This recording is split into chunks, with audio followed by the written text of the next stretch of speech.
Oke, bismillahirrahmanirrahim. Assalamualaikum warahmatullahi wabarakatuh. Ahlan wa sahlan wa marhaban bikum. Selamat datang teman-teman di video ini. Semoga semuanya sehat selalu ya. Oke, kali ini kita masuk ke pelajaran SKI di bab pertama kelas 12 keagamaan ya. Nah, Anda perlu ketahui bahwa materinya berbeda. Jadi ada beberapa, ini ada. Apa deh? Saya mode pesawat dulu sebentar.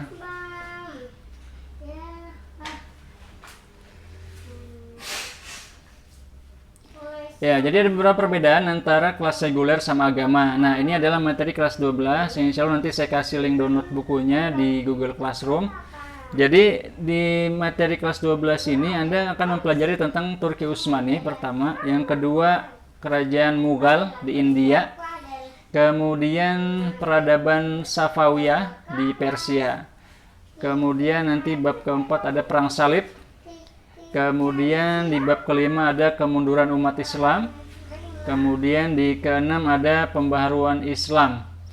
Nah, cuman Anda juga perlu juga nanti mempelajari bab pelajaran di kelas reguler ya, supaya siap-siap aja kalau nanti keluar di UMBN ya.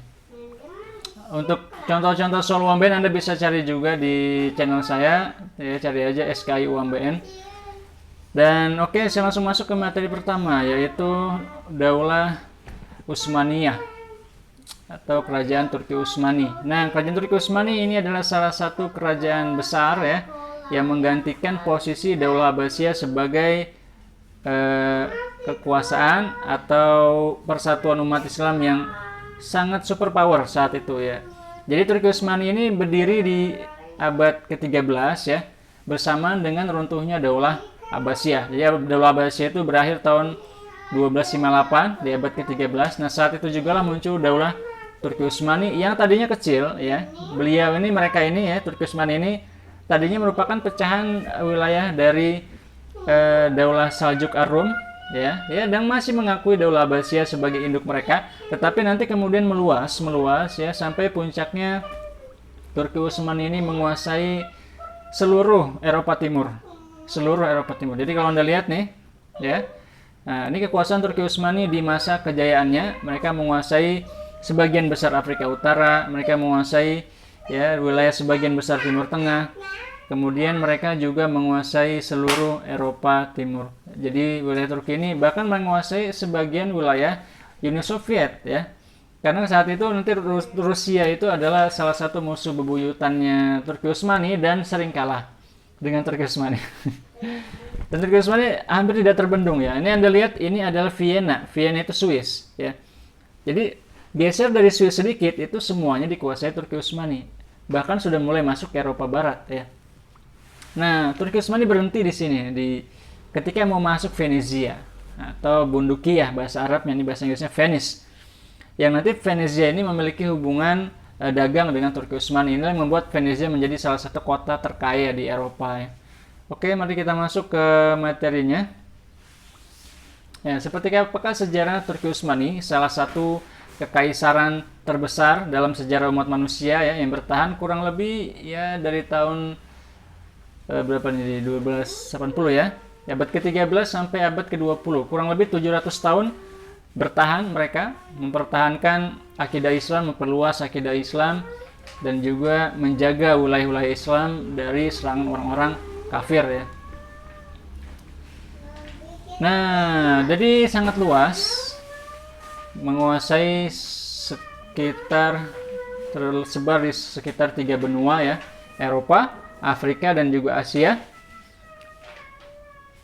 Nah, masa kejayaannya di masa Sulaiman Al-Qanuni itu tahun 1520 sampai 1566 Masehi. Ini merupakan kekuasaan paling lama dalam kerajaan Turki Utsmani. Turki Utsmani disegani merupakan kekuasaan paling lama disegani di dunia dan menjadi adik kuasa di masanya. Jadi Turki Utsmani ini adalah negara superpower pada masanya.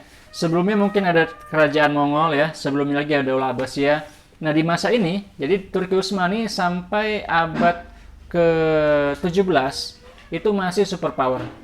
Sampai abad ke-17. Nih, Anda bisa lihat ini abad ke-16 ya. Abad ke-17 itu masih superpower. Baru nanti di abad ke-17 itu sudah berganti. Superpowernya adalah Inggris. Nah, itu abad ke-17 ya. Karena Inggris sudah menguasai armada laut terkuat di dunia, menguasai hampir ya bisa dikatakan mayoritas negara-negara Asia ya dikuasai oleh Inggris, termasuk di Afrika juga. Itulah yang membuat Inggris nanti menjadi negara terkuat di dunia secara politik ya. Dan berakhir di tahun 1924 ditandai dengan berdirinya Republik Turki. Ya, jadi Turki ini dia ya seperti itulah semua peradaban ya. Tadinya muncul kecil jadi besar, lama-lama kecil lagi ya. Hilang, lama-lama hilang. Oke, sejarah berdirinya Turki Utsmani. Pertama strategi, nanti ada juga kemudian kemajuan dan juga kemunduran. Yang akan saya bahas di sini pertama nanti adalah sejarah berdirinya dan juga strategi. Oke. Nah, ini sejarah berdirinya ya. Jadi setelah bangsa Mongol menyerang Khilafah Abbasiyah di Irak tahun 1258, maka kekuatan politik umat Islam melemah. Nah, maka muncullah nanti 3 kerajaan baru. Yang pertama adalah Turki Utsmani, kemudian Daulah Safawiyah yang ada di Persia, kemudian yang ketiga Daulah Mongolia, Mughal yang ada di India. Kerajaan Turki berasal dari kabilah pengembara yang bermukim di wilayah Asia Tengah atau Turkistan. Mereka adalah suku Kayi, salah satu suku di Turki Barat. Suku ini terancam saat bangsa Mongol di bawah pimpinan Genghis Khan menyerbu Irak dan wilayah Asia Kecil. Ketika itu suku Kayi dipimpin oleh Sulaiman Shah.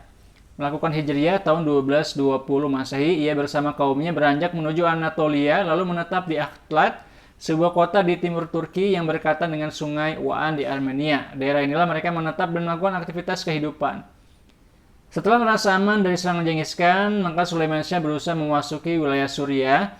Namun nasib malang menimpanya saat menyeberang sungai Efrat, tiba-tiba banjir menerjang hingga ia pun tenggelam dan hanyut. Peristiwa itu terjadi tahun 1228 di dekat kota Aleppo. Help bahasa Arabnya. Sulaiman Shah meninggalkan 4 orang putra, yaitu Sungur Tekin, Gundoglu, Ertoglu, dan Dandan. Sepeninggal Sulaiman Shah, suku Kayi terpecah menjadi 2 kelompok. Kelompok pertama ingin kembali ke daerah asal di perbatasan Asia Kecil, dan kelompok kedua ingin melanjutkan perjalanan ke wilayah Asia Kecil, mengangkat Ertoglu sebagai pemimpin. Kelompok kedua ini terdiri dari 400 keluarga. Jadi ada 400 keluarga ya. Mereka berjalan dari wilayah Asia Tengah ya, dari Turkistan. Turkistan ini yang sekarang disebut dengan Turkistan itu kan wilayah Cina sekarang ya. Yang disebut Xinjiang itu setahu saya sekarang dulu disebut Turkistan. Dari situlah orang-orang Turki berasal, yang kemudian mereka hijrah ke wilayah Turki.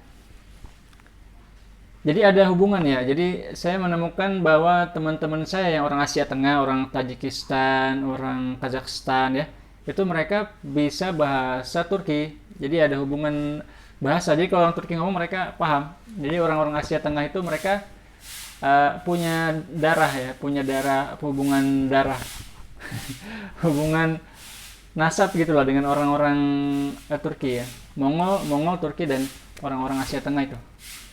Kazakhstan, ya, Uzbekistan, dan wilayah sekitarnya itu. Karena mereka masih satu family lah ya, rasnya mirip. Ya sama kayak orang Indonesia, orang Malaysia ya, mirip-mirip ya.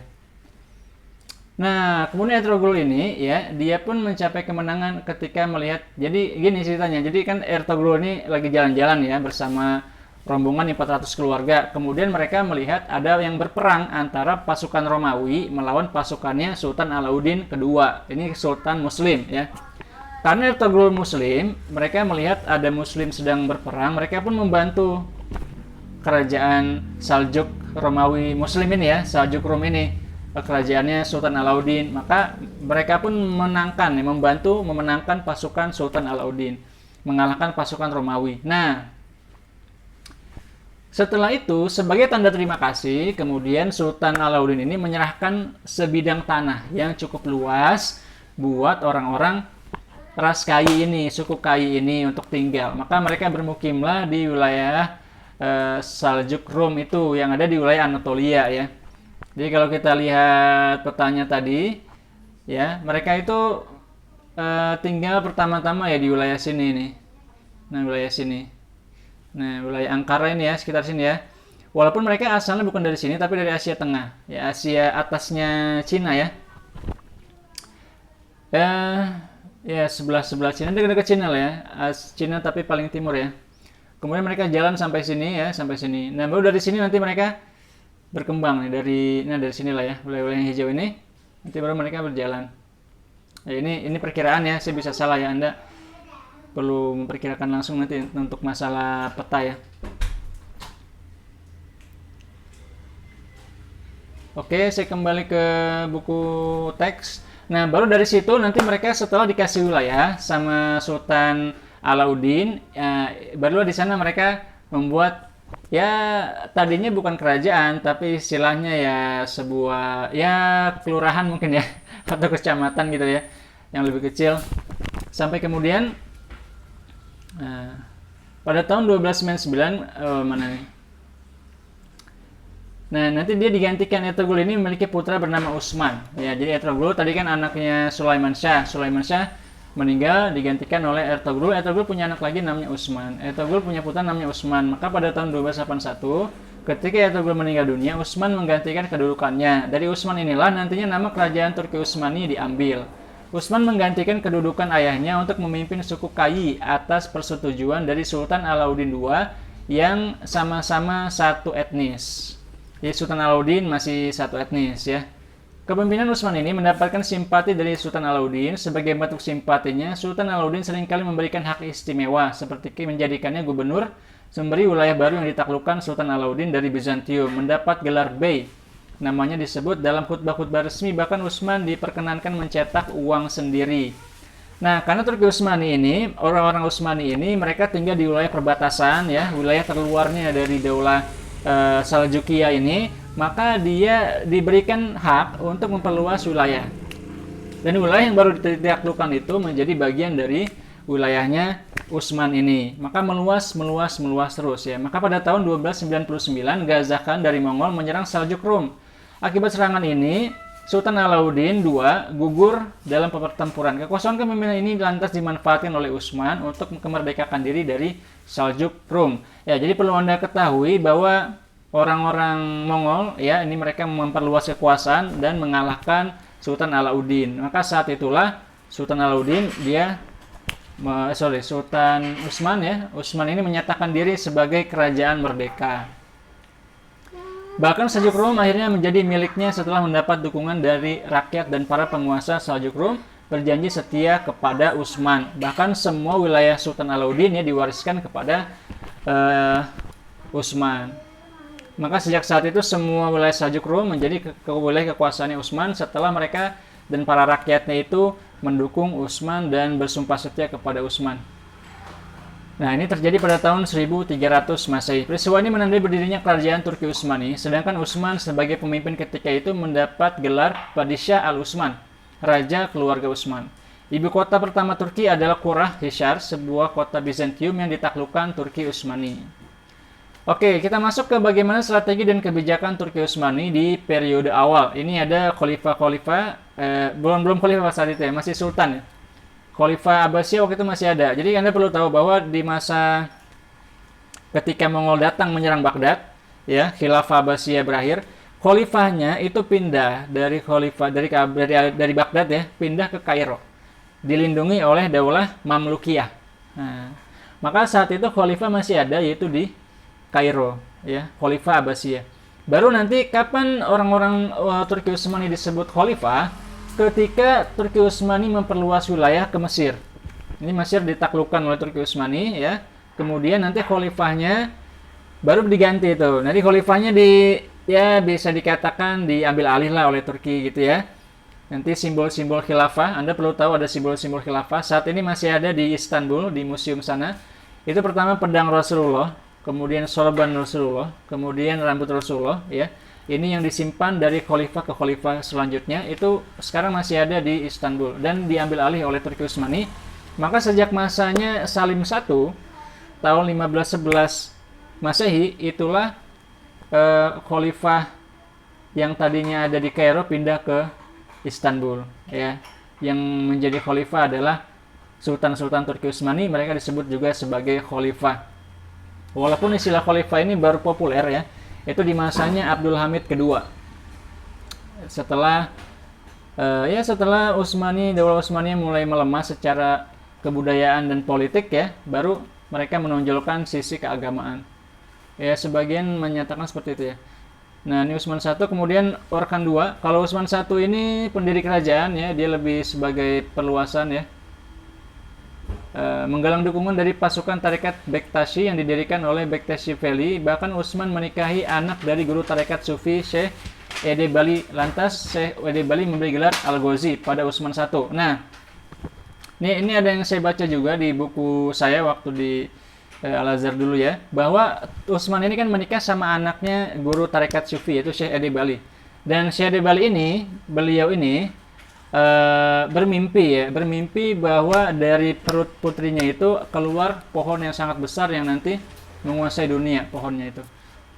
Nah, ternyata itu adalah pertanda ya, firasat dari sang guru tarekat bahwa nanti dari keturunan putrinya ini akan lahir raja-raja yang nanti menaklukkan dunia ya, yang membuat kerajaan yang menjadi superpower di dunia.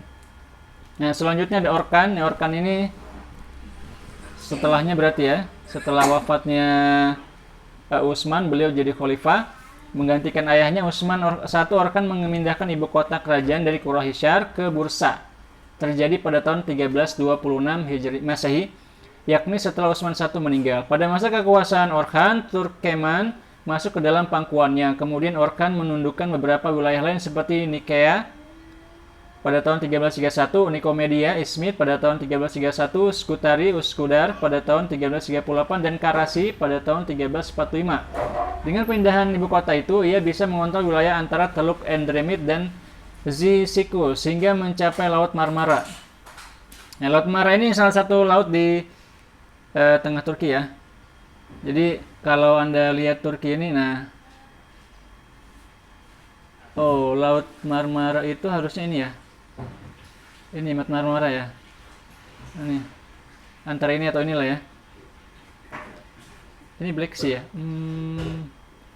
Yang deh, saya belum tahu pasti ya. Oke, saya lewati dulu. Mohon maaf.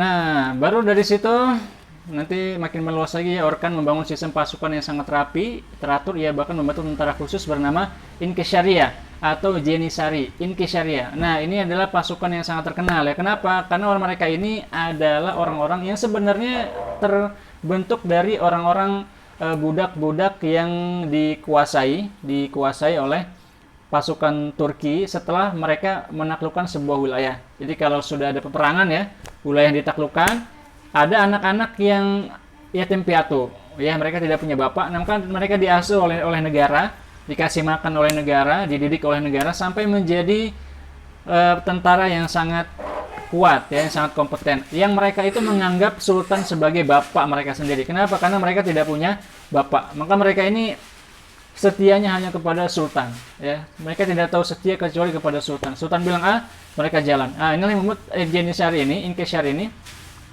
memiliki mentalitas sangat luar biasa ketika mereka berperang. Kenapa? Karena mereka memang dididik dari kecil ya, dari kecil untuk menjadi pasukan jihad, ya, pasukan yang memperluas wilayah. Itulah kenapa Turki Utsmani dalam sejarah begitu luar biasa kuat dalam segi perluasan wilayah, karena mereka memiliki tentara-tentara Jenisari atau Inkisharia yang memiliki totalitas berperang sangat tinggi, yang kesetiaannya kepada negara, ya, kepada sultan sangat tinggi. Kenapa? Karena mereka diberi makan oleh sultan, diasuh oleh sultan, dididik dari kecil ya.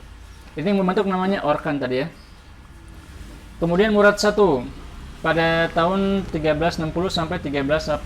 Murad ini adalah putra kedua Orkan, menggantikan Sultan Sulaiman, anak pertama Orkan yang berkuasa saat itu. Sultan Sulaiman sendiri tidak lama berkuasa, bahkan meninggal saat ayahnya masih hidup. Sultan Murad I terkenal sebagai sosok yang sangat berani, gemar berjihad, dermawan, dan tekun menjalankan agama. Dalam menjalankan roda pemerintahan, dia senang membuat kebijakan dan memegang teguh kebijakan tersebut. Ia adalah penguasa yang adil, menjadi komandan terbaik dan berpengalaman dalam bidang militer. Dalam upaya memperluas kekuasaan dengan kekuatan dan strategi militer yang bagus, Sultan Murad I berhasil menguasai beberapa wilayah di Asia Kecil dan Eropa. Di antara strateginya yang masyhur adalah memusatkan semua kekuatan pasukan di kota terdekat dengan wilayah yang hendak diserang, seperti menempatkan tentara di Gallipoli saat hendak menguasai Balkan. Di Eropa, pertama-tama yang ditaklukkan adalah Adrianopel. Adrianopel, kota ini jatuh ke tangan Murad I pada tahun 1361. Perlu diketahui Adrianopel adalah kota Bizantium terbesar setelah Konstantinopel. Setelah dikuasai, Adrianopel ini kemudian namanya diubah menjadi Edirne. Selanjutnya Edirne dijadikan ibu kota kerajaan Turki Utsmani, menggantikan Bursa. Nah, jadi kalau Anda lihat, Turki Utsmani itu dia sangat radikal ya dalam memindahkan ibu kota. Jadi ketika dia menguasai wilayah terluar itu langsung dijadikan ibu kota. Akhirnya apa? Akhirnya wilayahnya meluas lagi. Nah, bayangkan misalkan Indonesia ya. Indonesia saat dia berhasil menguasai Papua, ujung Papuanya dijadikan ibu kota gitu. Itu hebatnya Turki Utsmani. Maka mereka meluas lagi. Karena pusatnya sudah dipindahkan ke wilayah terujung. Ini strategi politik orang-orang Turki yang sangat luar biasa sukses ya. Ketika pasukan Sultan Murad I yang dipimpin Lala Shahin Pasha bergerak menuju Macedonia, para penguasa Eropa mulai cemas. Kaisar Bizantium pun menemui Paus Urbanus V untuk meminta bantuan, hingga akhirnya Paus Urbanus V mengirim surat kepada seluruh raja Eropa untuk bersatu melawan Turki Utsmani. Maka Lala Shahin dihadang oleh koalisi salib Balkan yang direstui Paus Urbanus V tersebut. Bahkan koalisi ini terdiri dari gabungan antara pasukan Serbia, Bulgaria, Hongaria, dan Walakia dengan jumlah personil 60.000 tentara. Tapi akhirnya Turki Utsmani mengalami kemenangan meski jumlah pasukannya lebih sedikit. Luar biasa, bangga banget ya kalau kita dengar cerita kayak gini tuh bangga ya. Itu Eropa sudah menyatukan kekuatan ya, 60.000 pasukan. Tapi masih kalah di hadapan pasukan Turki Utsmani. Dengan begitu, maka Macedonia dapat dikuasai. Peristiwa ini kemudian dikenal sebagai pertempuran Marissa karena terjadi di dekat sungai Marissa. Perang ini tidak diikuti Sultan Murad I karena ia sibuk berperang di Anatolia. Puncak penaklukan Sultan Murad adalah ketika Turki Utsmani bertempur melawan Serbia pada tahun 1389 di Kosovo. Pertempuran ini dimenangkan oleh Turki Utsmani, namun pada kemenangan inilah Sultan Murad I meninggal. Saat itu Sultan Murad I melakukan inspeksi medan perang dengan berkeliling di tengah-tengah korban perang Muslim dan mendoakan mereka. Tiba-tiba ada seorang prajurit Serbia yang pura-pura mati berjalan menuju Sultan. Namun pengawal Sultan segera menahannya. Lalu prajurit ini berkilah dan pura-pura ingin masuk Islam. Mendengar alasannya, Sultan mengisyaratkan pada pengawal agar melepaskannya. Situasi ini digunakan prajurit Serbia itu untuk pura-pura mencium tangan Sultan. Selanjutnya dengan cepat ia mengambil pisau beracun dan menikam Sultan hingga akhirnya Sultan Murad I meninggal mati syahid ya pada usia 65 tahun. Ya, tetap mulia ya meninggalnya. Sultan Bayazid 1389 sampai 1402 Masehi. Sepeninggal Sultan Murad I, maka Sultan Bayazid menggantikan kedudukan Raja Turki Utsmani. Sultan Bayazid adalah sosok yang pemberani, dermawan, murah hati, dan berambisi kuat untuk memperluas wilayah Islam. Oleh karena itu, strategi dan kebijakannya sangat dekat dengan masalah-masalah kemiliteran dan rencana penaklukan negara-negara Kristen di Anatolia. Hanya dalam waktu setahun, negeri-negeri di Anatolia berada dalam kekuasaan Turki Utsmani. Dalam geraknya, Bayazid I digambarkan laksana kilat di antara dua front Balkan dan Anatolia. Oleh karena itu, ia diberi gelar Yaldrum atau Sang Kilat. Bayazid bergerak cepat, begitu cepat berkat berbagai strategi dan kebijakannya. Di antara strategi yang dilakukannya adalah membentuk perjanjian bilateral dengan berbagai kerajaan. Salah satunya adalah kerajaan Serbia. Dengan perjanjian ini, Bayazid membentuk aliansi militer yang kuat sehingga perluasan wilayah dapat berjalan mulus. Ternyata dengan strategi bilateral ini berhasil menguasai Bulgaria. Kekalahan Bulgaria ya. Bulgaria ini sebenarnya dia antara barat sama timur ya, sudah mau masuk barat. Eropanya ya. Kekalahan Bulgaria membuat Eropa khawatir hingga akhirnya Raja Hongaria bersama Paus Boniface membentuk aliansi pasukan salib dari negeri-negeri Kristen seperti Inggris, Perancis, Jerman, Swiss, Skotlandia, Luksemburg, dan wilayah-wilayah lainnya. Berkat kedisiplinan dan persenjataan yang kuat dari pasukan Bayazid, Turki Utsmani menang peperangan besar yang terjadi di Nikopolis. Di antara kebijakan-kebijakan yang dibuat Bayazid selama berkuasa adalah mengirimkan hakim-hakim agama agar menetap di Konstantinopel. Diharapkan mereka dapat memberikan putusan baik kepada umat Islam yang tinggal di sana. Bahkan Kaisar Bizantium mengizinkan Turki Utsmani membentuk mahkamah Islam di Konstantinopel, membangun masjid dan komplek khusus untuk kaum muslimin. Namun pada peperangan melawan Timur Leng di Ankara, Bayazid kalah dan ditawan bersama putranya. hingga akhirnya wafat di dalam tahanan Timur Leng pada tahun 1403. Ya, siapakah Timur Leng?